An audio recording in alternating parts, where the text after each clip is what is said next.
Greetings, my sisters and brothers, in the love and in the light of our one infinite Creator. Now, this is an interesting query as to what activities are effectual and what effective changes are brought about to a person because of polarization. Now, Ross says the primary veiling was of such significance that it may be seen to be analogous to the mantling of the earth over all the jewels within the earth's crust, whereas previously all facets of the Creator were consciously known. After the veiling, almost no facets of the Creator were known to the mind. Almost all was buried beneath the veil.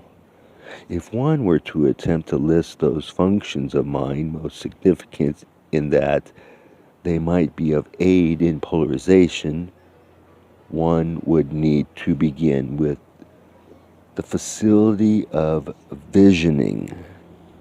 Envisioning or far seeing. Without the veil, the mind was not caught in your illusionary time. With the veil, space-time is the only obvious possibility for experience. Also upon the list of significant veiled functions of the mind would be that of dreaming. The so-called dreaming contains a great deal which, if made available to the conscious mind and used, shall aid it in polarization to a great extent. Another function of the mind which is significant and which has been veiled is that of the knowing of the body. The knowledge of and control over the body having been lost to a great extent in the veiling process is thusly lost from the experience of the seeker. Its knowledge before the veiling is of small use. Its knowledge after the veiling, and in the face of what is now a dense illusion of separation of body complex from mind complex, is quite significant. Perhaps the most important and significant function that occurred due to the veiling of the mind from itself is not in itself a function of mind, but rather a product of the potential created by this veiling. This is the facility of will or pure desire.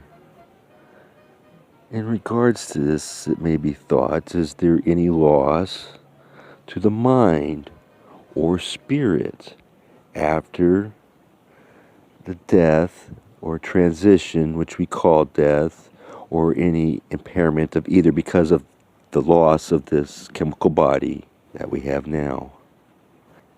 In our terms, there is a great loss of mind due to the fact that much of the activity of a mental nature of which we are aware during the experience of this space-time continuum is as much of a surface illusion as is the chemical body complex. In other terms, nothing whatever of importance is lost. The character, or shall we say, pure distillation of emotions and biases, or distortions and wisdoms, if you will, become obvious for the first time.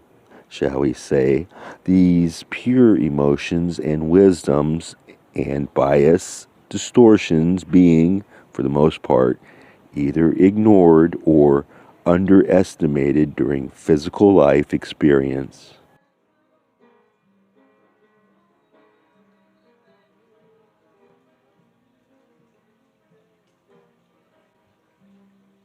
I leave you in appreciation of the circumstances of the great illusion in which you now choose to play the pipe and tremble and move in rhythm We are also players upon a stage.